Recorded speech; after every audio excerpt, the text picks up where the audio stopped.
Okay, Jimbo. Listen, got lots to talk about, a lot of football to talk about, a lot of things did happen over the weekend. Again, I did go to the wedding this weekend, and that was pretty nice and pretty fun. And I would normally kind of start talking about that, but we talked a little bit before we came on the air.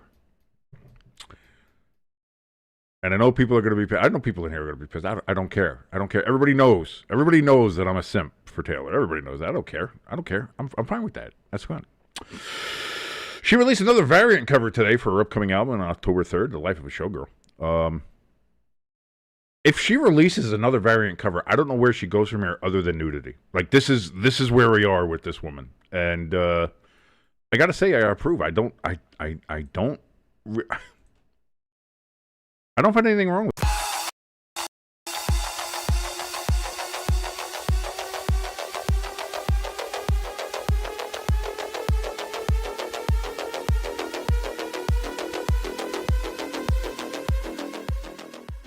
And welcome, everybody, to the countdown. It's your boy, King. That's your good friend, Jimbo, right over there. Thank you so much for joining us here on Stay Tuned Sports as we count down the top 12 power-ranked NFL teams going into the 2025 season here with a little preseason rankings, which I still find better than any of the college preseason rankings, but that's a different argument for a different day.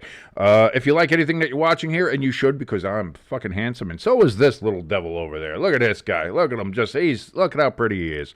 Give us a like, give us a share, give us a subscribe. 3 free things you could do. Helps us out tremendously with the YouTube algorithm. And if you do subscribe, if you're brand new here, have not subscribed yet, please go ahead and hit that subscribe button. Hit that notification bell to let you know when we go live, because we go live a lot. We should probably do more videos, like pre-planned and edited videos, scripted videos. One, we have to write first, and we're both kind of illiterate, so we'll see how well that goes. But for now, we go live a lot, so make sure you hit that notification bell so that you know when we go live and you can join us.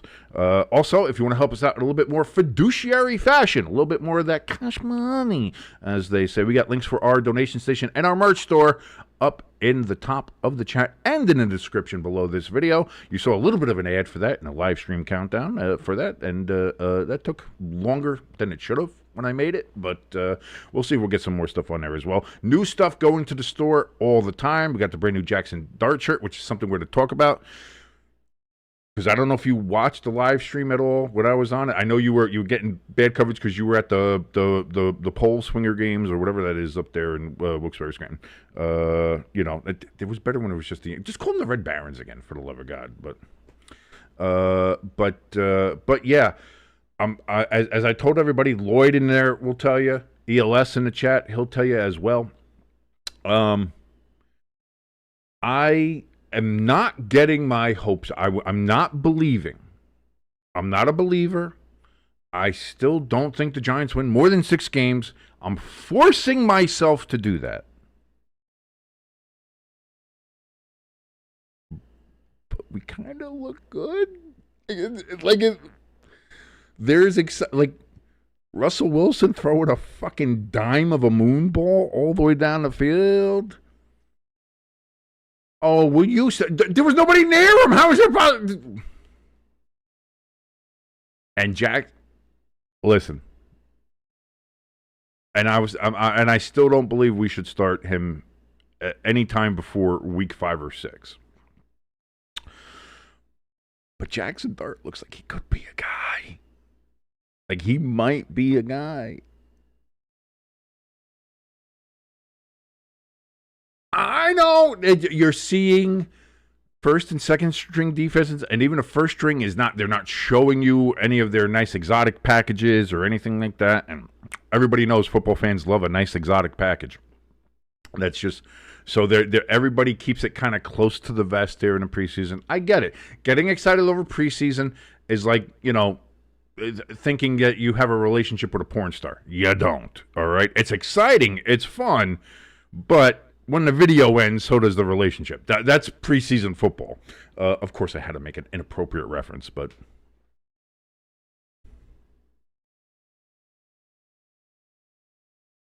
hey, listen, that's gonna happen. That's gonna happen, like I said, and he's a rookie in the preseason, going up against the starting Jets offensive line, which they've tried to get a little bit more robust there. And yeah, he got old. Guess what? It happens to everybody. It happened to Micah Parsons. It happened to J.J. Watt at some point in his career. Aaron Darnold. It happens. So we'll go, listen. If you want, we'll go digging through YouTube if we have to. I'll find some. Don't worry about it. If I have to go into preseason to do it, I'll do it. But so that's what I mean. A preseason, like when it comes to that, like that happens, and it's okay. It's kind of like the whole Jackson Dart thing. It's exciting to look at, but it's like it is preseason. It is what it is. Like, because that's the other thing too. Looking at it, Russell Wilson had that nice moonshot down the field, but outside of that. Are you muted? How are you muted? Oh no, you're right. You're right. We've been sitting here talking this whole time and nobody hears what you're saying. Oh no. You know what it was? Okay. All right. Because here's the thing too. Like I just got back from this wedding. It was all the way down in South Jersey. We had to run all the way. Do a check. Check. Check 1, 2, 3. All right. Can you guys hear me now? I think I hear you. I think I hear you now. What happened was like I just got back, so we got back. I rushed in, tried to get. I got the thumbnail ready. I got everything else ready. Blah blah blah blah blah blah blah. The thing is, for when I watched the Giants game on Saturday, I listened to a little bit of the announcers, and on my soundboard here, it has a button there where it'll turn it off so it doesn't go over the air, but I can hear it, so that I won't. So I knew like some of the names. I knew what happened if there was a flag or something. I forgot to turn that back on. Whoops! That's what happens when you rush. That's what happens when you rush. Now, that's why you never rush. Now you're muted. Shut the fuck up, Lloyd. I know Lloyd loves fucking with me. Everybody loves fucking with me. Hamster loves fucking with me. Lloyd loves fucking with me. That's why. See, ELS has always got my back. ELS is my boy. ELS has always got my back. Because see, they know it takes a lot for me to get going. They know you're an easy target. I'm getting better. I'm doing a little better. You are. Yeah, I'm starting to pick up on the cues. But it took listen, you 10 years or 12 years with us. Listen, if you start with the whole, team colors things, though, I don't care if you're joking or not. I'm gonna lose my shit. It's midnight teal. It's not even green. What are we talking about here? It's athletic gold, not yellow. Well, come on. Okay, so started out a little shaky. That's okay. Yeah, we're fine. Okay. It's all right. Listen, roll with the punches. It's what we do. But so they heard everything I said, which was just Taylor Swift is almost nude again, which is fantastic. Wedding was fun. What else Jackson Dart's going to start week 1. Jackson, stop it. don't do that. But yeah, excited about the Giants and stuff like that. You, in that conversation, just a quick thing, said Abdul Carter is a bitch, and he got thrown to the ground. Yep. And that Jackson Dart is a bust, and that he will never be anything good in the NFL. And that Russell Wilson touchdown should have been called back for offensive pass interference. With an offensive pass interference when there wasn't a defender within 10 yards of the fucking guy of Lil Jordan Humphrey. That wasn't Neighbors? No, it wasn't Neighbors. I don't think Neighbors has played the preseason so far. I saw the clip at the game, so I didn't have the sound on. Or it might have been Collins. It might have been Collins and not Lil. I just wanted to say Lil Jordan. I love the fact that that's that man's name, Lil Jordan. L-A-L' Jordan. Lil Jordan. So that's just fun to say. So this Giants team seems a little fun. We got Lil Jordan. We got Jameis Winston, just bringing the vibes. We've got Jackson Dart feeling, it feels a little bit exciting. We got Skidaboo, which I love as a player. The defense looks great. The Giants starting defense against the Jets starting offense. Say whatever you want about the Jets starting off. The Jets got nothing going in that time where it was starters versus starters. So that's what I mean. Like, even the Giants, we were able to get that big play down the field. We were able to get a touchdown. I think we got another field goal, too, with the starters out there as well. And the Jets, I think, only got close to a field goal, which is fine. And they got a field out of it. You look at that. A good bend, don't break. You had that kind of situation there. That's what I'm really looking at. Because everything else is then backups and third strings. And these guys aren't going to be in the building tomorrow because we got cut day. And these guys are there. Yeah. Like, I get that. But again, not getting excited. I'm not believing. I'm not going to do any of that. I've been burned too many times by the Giants. When it's like, oh, I think they're going to do something. They look like they got it together. Looks like they're doing something.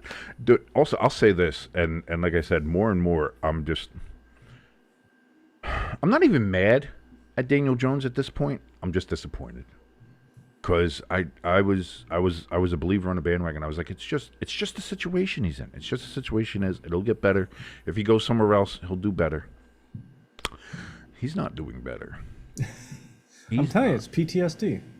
And that could be. Listen, don't get me wrong. Yet when your first 6 years in the league are behind the Giants' offensive line, that's Carson a lot Wentz. To mentally come over. I get that.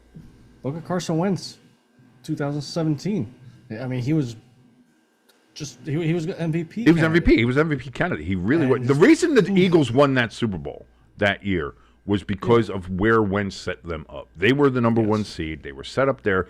He got, unfortunately, injured in that late season game against the Rams. But if that doesn't happen, I still think the Eagles go to the Super Bowl. I still think they win the Super Bowl. I honestly do, just because of how that team was cooking it that year. And that's the other thing you think about is, like, what could have been. Yeah. Because he was all over the place. I remember I made Pennsylvania shirts for that when that happened. The merch store has been around for a while, folks.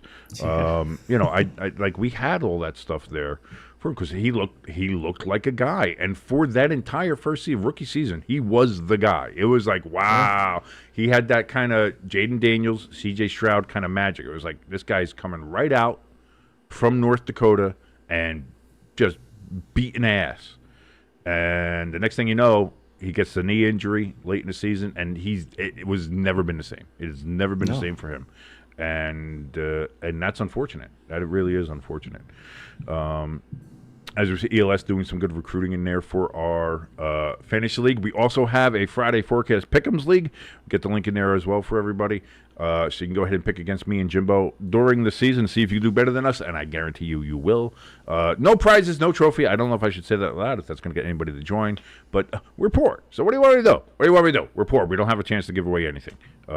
We do apologize for that. Okay. All that being said, we got a little bit of small talk out there. I got to talk about my girl Taylor. It's always fun to do, especially when she's assuming the position on a fucking cover. It's like, Jesus Christ, Taylor. Like, what are we, like, I like it. Don't get me wrong, but it's like there's very little room to go from there. Anyway, before I start losing my mind, it's getting a fop sweat here. Let's get ready. Let's jump over to our vertical display here. There we are. Look at us. Couple of handsome lads and a good logo. Of course, this is week 3. Number 3. We're doing our number 3 pick, so that also means that this time for Booty Cheeks, the next to last Booty Cheeks revelation here. Taylor showed us her Booty Cheeks. Now we're showing you ours. The Booty Cheeks 5. Let's go ahead, pop that up, take a look, and as you can see, we've already done 3. Jimbo, he has the Titans at the number 28 spot, the Jets at 29, and the Saints at 30. I, however, have the Jets at 28, the Raiders at 29, and the Titans at 30. So now I guess it's time to take 31. Who do we have in the 31st spot? Place your bets. Too late. Windows closed. Who is in spot 31? And there, once again, me and Jimbo have the same team. We have picked the Browns to be the 31st ranked team this year going into the season. I don't think there really needs to be much explanation on this one. I mean, the organization is just a mess. Does Flacco bring a little bit of stability? Is he going to be able to recapture some of that magic from 2 years ago when he came off the couch and saved the Browns season and got them into the playoffs? Maybe, I don't know. Maybe. I got to say, both of their rookie quarterbacks, like Shador, did not look bad in his start. He didn't play in the last game because he was injured with his oblique. But Dylan Gabriel looked good. And then people also then tried to say in the post game interview he was trying to throw a little shade at Shador. I don't know.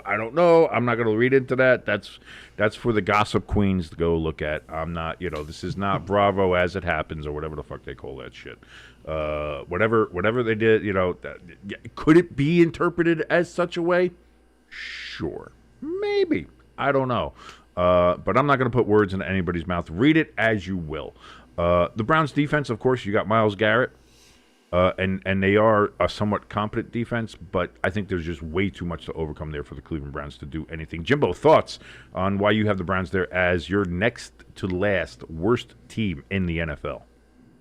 Yeah, I mean, all that you said, and then I don't think Flacco has the magic that he did the last time he was with the Browns. And after Flacco, who do you go to? It's a drop off from Flacco, so it's only gonna get worse. So maybe again, like I said, I do like Shador. Like from what we've seen from Shador and Gabriel, they look competent enough. So will it be that much of a drop off if Flacco either is ineffective or gets hurt or whatever? I'm not sure. Again, we'll see. I think you're going to see about 3 to 4 weeks into the season. If it's not working with Flacco, they're going to throw one of these kids in there. Yeah. And my money would probably be on Shador would get the first crack if that's something that happens, and we'll see depending on injuries or whatever happens. Yeah. But I think if that's going to be the case, they would probably throw Shador in there first. And see how he reacts to it, and again that might be some. So I'm not sure about that. Like I'm not sitting here going to say like, well, if they don't have Flacco, then it's they got bottom of the basement barrel boys out there. It's like I'm not going to go that far, because like I said, everybody's been surprised with how well both of those young men have played. Because obviously there were some people clearly hoping that Shador wasn't good. And he was. So I mean, and that's good for him. I think he still holds on to the ball for too fucking long and runs for 60 yards to lose 2 yards, running out of bounds when he just throw the ball away. And yet, I digress. But still was impressive in his preseason start. I can't argue that. So we'll see.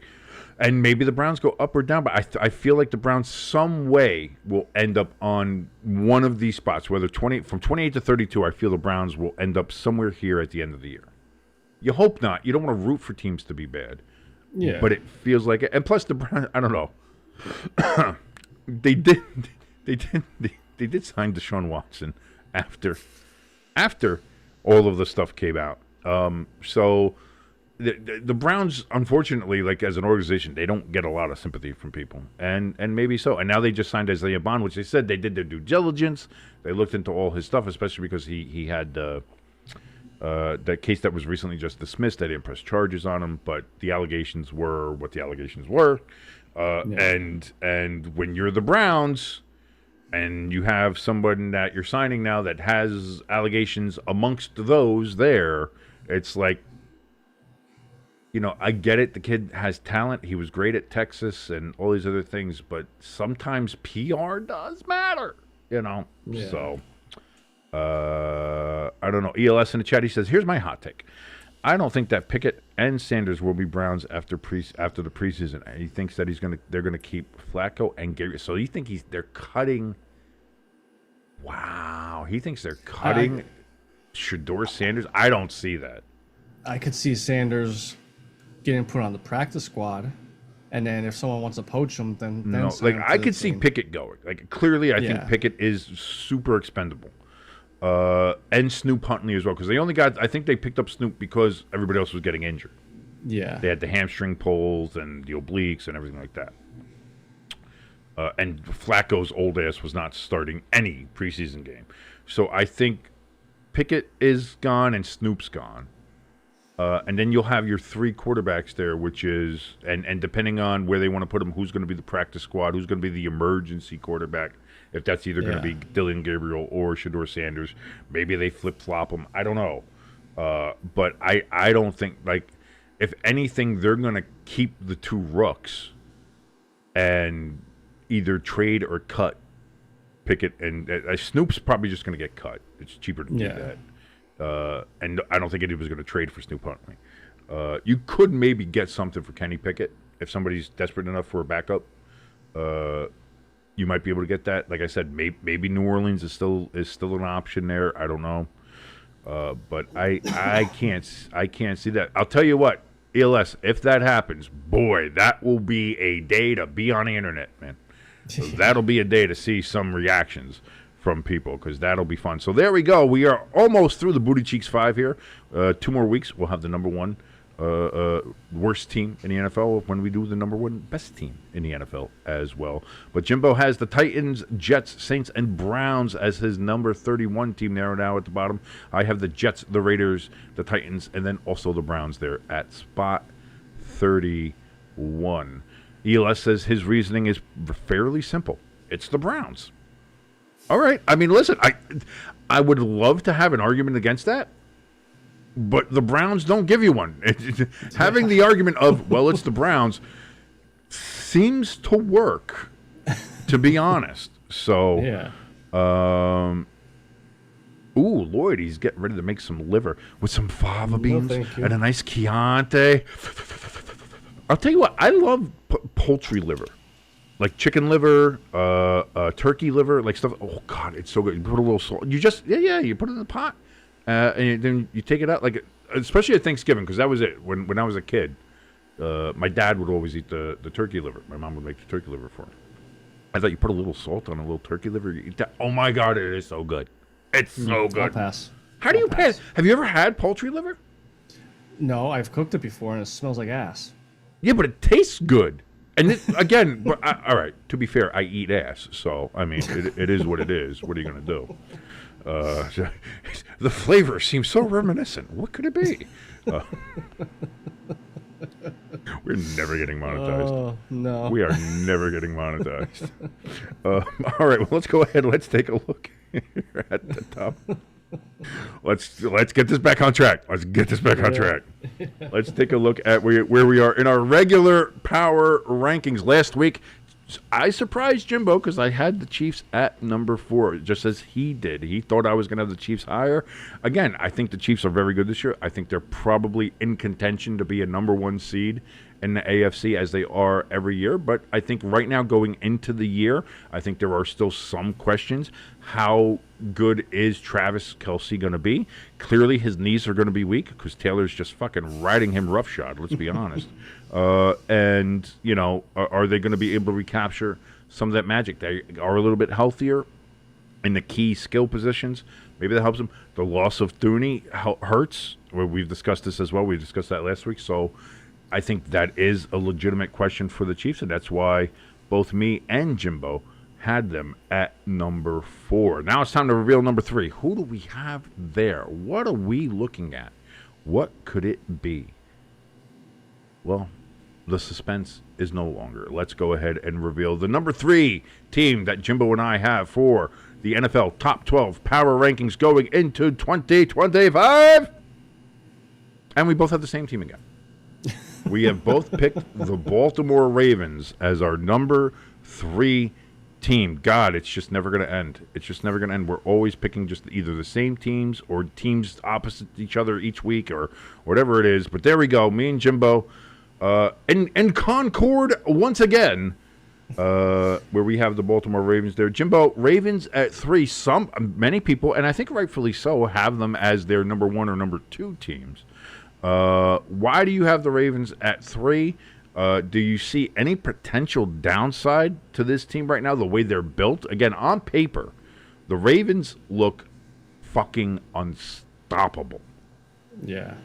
But so I'll ask you your reasoning there for the Ravens. Why do you have them at 3? Do you think they could have been higher, or do you feel like, looking at it now, even after the preseason and training camp, if you believe you have them in the right spot? So, on paper, like you said, they look dangerous, but I don't. At the time, I didn't think they were the most dangerous team out there. The other 2 teams I have above them, I didn't think the Ravens were as dangerous as them. Seeing them on the preseason, the defense looks a lot better than what I was expecting. So, I mean, who I have at number 2 and how they're, again, I know it's only preseason. But How granted, they're playing. what I saw from the Ravens and their defense in the one game, they were playing the Cowboys. So Yeah. I could see them being up to number 2, not number 1, but that if that defense actually plays. I wonder who Jimbo might have at number 1 on his list. That's going to be a super secret reveal when we see that. It's the New York Giants, okay? Jackson Dart is going to light it up. I'm telling you what. I'm not going to believe. But boy, my little the 8-year-old king that still lives in here watching football, he's like, yeah, we're going to the Super Bowl. Now, Lloyd is a new watcher for us. Relatively, yes. I think he might have been in here at some point last year. I'm not sure. So let me ask the chat, and while we're talking about our picks, he's given us a good recipe for a liver, but give me your predictions in the chat there of how long before King says "I believe." Week 1, week 2, week 5, week 10. I give it 2 weeks. Crafty was in here during the live stream trying to get me to say it. He was like, "You come on, King. You got to believe. You got to believe in it. Look at them. Look what they're doing. You got to believe. Stop saying that. You'll believe in them." I'll say. But I'll say as that. far as the Ravens, though, that's my reasoning. And here's the thing. I fairly agree with you. Again, we both have them at number 3. Do I think they could 1,000%? ELS is week 1, by the way, is when I'll crack. The Giants. If the Giants look good against Washington, all of a sudden I'm going to be like, well, here it is. Book the tickets. We're going to Santa Clara, baby. Let's go. And Lloyd says week 3, so they both think I'm cracking super early. Soon, yeah. Well, we'll see. We got Washington, we've got Kansas City, and we have listen. If we win the first 3 games, I might crack. I might actually crack. So I don't know. Lloyd might be right. Lloyd might be correct on that one. Again, the Ravens, could they be higher? I think absolutely. I think if you look at the talent they have on that team, my God. Like, defensively, they are stupid. Just stupidly defensive. Like, it's amazing. And then you look on the offensive side, and you have Lamar Jackson, who arguably could have won back-to-back MVPs if Josh Allen didn't do so good. And if Joe Burrow would have made the playoffs last year, I don't know how you would have given him the MVP. Anyway, but Lamar put up numbers. Yeah. He's putting up numbers. And again, that team, you got Flowers, and you've got the receivers out there. You got your tight end, Isaiah Likely, although I think he's injured now, but I think he's going to be okay. You have the weapon. Oh, wait a minute. Yeah. Oh, also just happen to have fucking Derrick Henry in the goddamn backfield, who, if it wasn't for Saquon, would have been a rushing champion last year. You know what I mean? So, looking at it, it's like, yeah, the Ravens, boy, how are they not 1 or 2? Having them down at 3 almost seems like having them low. And I guess maybe this will be a little bias on my part, and I will freely admit that one. I hate the Baltimore Ravens. Just simply because of Super Bowl 35 against the Giants. I think there were a couple of bad calls, a couple of dirty calls there that the referees fucked up, didn't make right.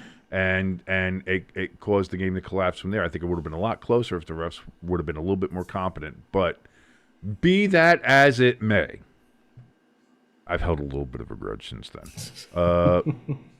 That not even that. The bias I have mostly is they can't win a playoff game. Yeah. And I know that has nothing to do with regular season stuff. In the regular season, they'll be high. And who knows, probably at some point in the season, the Ravens will be the number 1 team in our rankings, depending on how things go. Because, boy, do they look nigh unbeatable. They look really good. Again, on paper, in the preseason, looking at training camp, looking at how some of the defenders are playing, looking at how their offense is playing, even without having Lamar in there. They had their backup running back is better than most teams' starting running back. You know what I mean? He's backing up Derrick Henry. Are you serious? Like it's almost ridiculous how well that team is built. Yeah. But again, I have them 3 for a couple. Like John Harbaugh makes some silly decisions as coach sometimes, and that is also part of it. Like it to me, it feels like they could be better, and they could have won games last year where they lost because of maybe some poor decision making there from John. And again, it feels like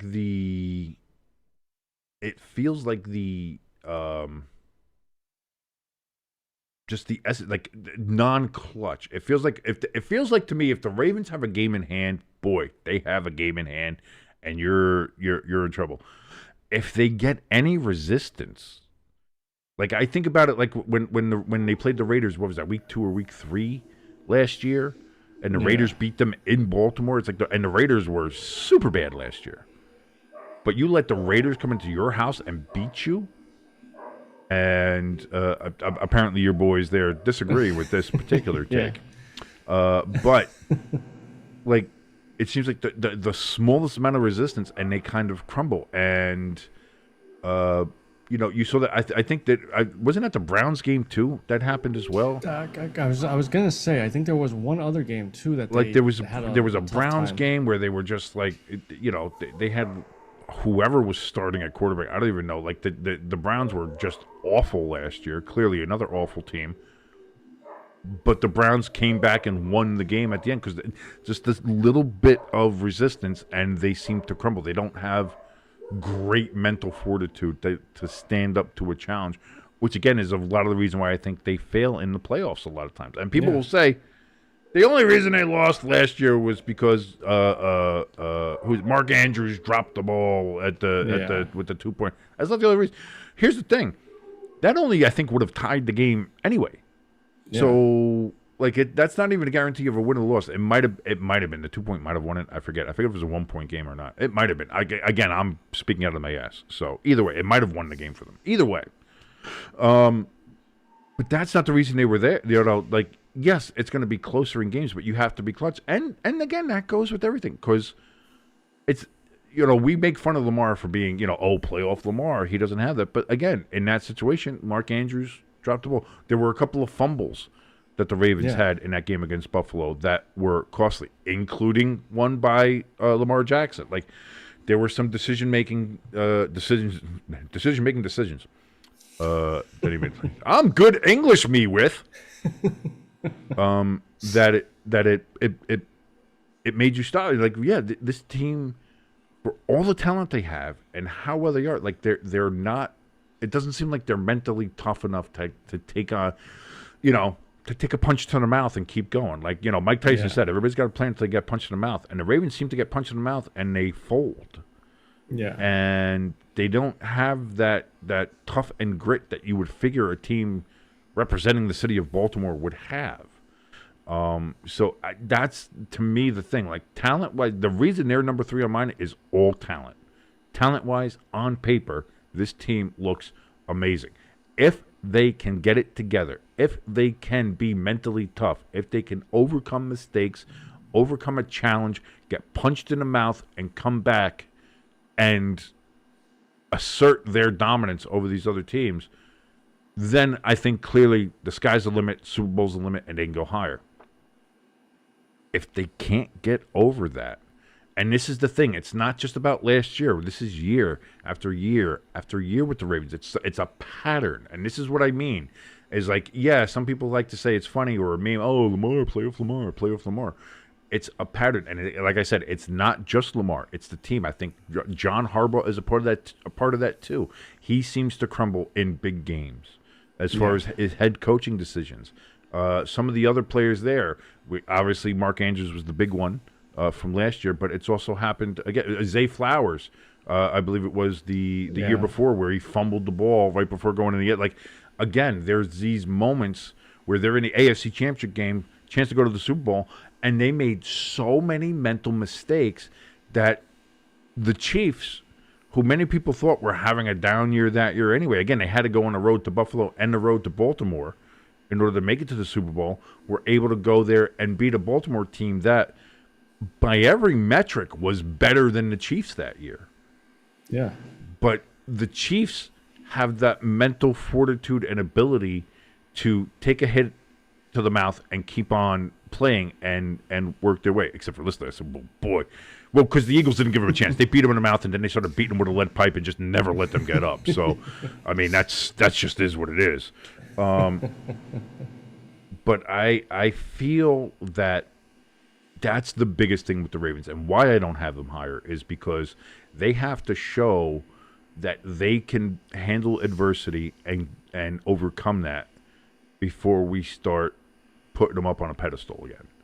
And so that's why, I mean, for me, other people may have them higher, and I understand that completely. I will not argue against that, just based on the talent and what they have on paper. But to me, it's more than just paper and talent. It's the intangibles. It's the feeling, I feel. And to me, I think 3 is as high as I can logistically put them right now. And I'm sure people will get upset at my number 2 and 1 pick because they're going to be like, no, how can you? Because I think those teams that I have put into those slots have that grit and toughness intangible that you look for in a team that, even if they're maybe not the most talented, or maybe if they don't, and trust me, one of these teams is fucking terrible, but they also have the mental fortitude to be like, we can get hit in the mouth, and we can keep coming for you here. So, very interesting. But there we go. Me and Jimbo both have the Ravens there at number 3. Jimbo, again, we'll run through this. We both have the Packers at 12. He has the Vikings at 11, Rams at 10, Chargers at 9, Redskins at 8, the Buccaneers at 7, the Denver Broncos at 6, the Detroit Lions at 5, the Chiefs at 4, and the Ravens as your number 3 pick for Jimbo. I have the Packers at 12, as we mentioned, the Chargers at 11, the Redskins at 10, the Vikings at 9, the Rams at 8, Broncos at 7, Bucks at 6, Bills at 5, Chiefs and at 4, and Ravens at 3. So the last 2 weeks, me and Jimbo have had the same exact picks. Where does it go from here? We only got 2 weeks left, ladies and gentlemen, and then we're going to be right deep in the thicket of the NFL season, and I'm excited. I cannot wait to join with all of you as we watch along for the 2025 season. Let me go ahead and get back to the main screen. There we are. Look at that. Oh, God. My hair is a mess. Like, I don't even mean to say it. I've kind of been running with the bald head because it's been all right. It looks fine, whatever. I'll deal with it. But today, oh boy, it is weird. It is just weird looking today. I kind of had the Mao Zedong kind of look going, and it was like, okay. You know how I feel about communists, so I was definitely not going to be doing anything like that. But ELS in the chat, he says his top 12 rankings. I think he's put this before, but we'll do it around. He's got the Vikings at 12, Chargers at 11. He's got his Packers, Go Pack Go, at 10. So see, even ELS, the massive Packer fans, doesn't have the Packers too far off from where we have them. Yeah. So the fact that that's there, that's fine. Redskins at 9, Broncos at 8, Lions at 7, Chiefs at 6, Rams at 5, Bucks at 4, Ravens at 3. So ELS agrees with Ravens at 3. He's got the Bills at 2 and the Philadelphia Eagles at number 1, which I'm going to be honest, from a lot of the power rankings I've seen people doing, it seems like the Eagles are kind of a universal number 1. So will we also have the Eagles as both of our number 1s? You'll have to wait and see. You'll have to tune in and stay tuned. I said the thing. Oh, my God. But yeah, Lloyd in the chat, he says the Vikings and Packers will be a threat for the Lions staying on top of the NFC North. But I don't see them being a threat to them getting into the playoffs. That's interesting. That's an interesting thought of whether or not, like, so Lloyd is thinking that, the Vikings and Packers might challenge the Lions for the division, but that if they don't win the division, then they might not make the playoffs at all. That could be. It could be a down year for the North. It absolutely could be. Yeah. And I absolutely think I personally think the Vikings are more of a threat, which is why I have them a little bit higher on my list. Because if J.J. McCarthy is, like I said, even a halfway decent quarterback, and he looks pretty good so far in the preseason. Again, it's preseason. I understand that. But even if he is halfway decent as a quarterback, I think the Vikings, with that defense and their offensive weapons, are an absolute legitimate threat. And you would have to think that they are possibly an NFC threat to get to the Super Bowl. And I know it's early to be saying the SB word there, but it feels like if a lot of ifs, if and buts were candy and nuts, we'd all have a Merry Christmas. But it feels like that is something that could definitely be. But we'll see. Jimbo, before we get out of here on this wonderful Countdown Money, any Monday, by the way, not money. We don't have money. Countdown Money? No. Countdown Monday. Any final thoughts for the ladies and gentlemen out there that may be watching? Yeah, I think the Ravens-Giants Super Bowl was called fairly, right down the middle. Were you even watching football at that point? Jesus. I didn't see no bad calls there. And the right team won. Why are we friends? I always wondered. I still say that to this day. Why are we friends? It just doesn't seem. I don't get it. I don't get it. But but we are. We're good friends. It's just what happens. Ladies and gentlemen, again, thank you so much for joining us here on the Countdown on Stay Tuned Sports. If you liked any part of this, and why wouldn't you, hit the like, share, subscribe button. Make sure you hit that notification bell if you're just subscribing to us. Make sure you know whenever we go live, which we do a ton, and especially with the football season coming up as we're getting ready to do the live watch-alongs and hangs-outs with the games. Boy, yeah, just a peek of the quality that you're going to get here with the English language as I speak it. We have all that there. And that'll help out. If you want to help us out in a little bit more fiduciary fashion, we have a link for our donation station and our merch store down in the description below. And that's it. Ladies and gentlemen, listen, have a great rest of your Monday. Enjoy that new Taylor Swift cover. It is quite a piece of art. I will just say that. And we will see you on Wednesday for the flagship. And we will discuss all the things going on in the NFL world. There's a lot to talk about that we didn't even talk about today. Trey Hendrickson on the block, Brian Robinson. The Redskins are trying to move him. A couple other trades that had already happened. The Eagles got a new, I think, wide receiver or somebody. They traded with the Texans. Who's the Saints? They traded their super athletic guy, who also, by the way, his brother is a backup dancer for Taylor Swift. So there's a nice another little Taylor Swift tie in there. Look at that. She's everywhere. You can't escape her. She's always there. That's why I say, don't try to escape her. Just embrace her.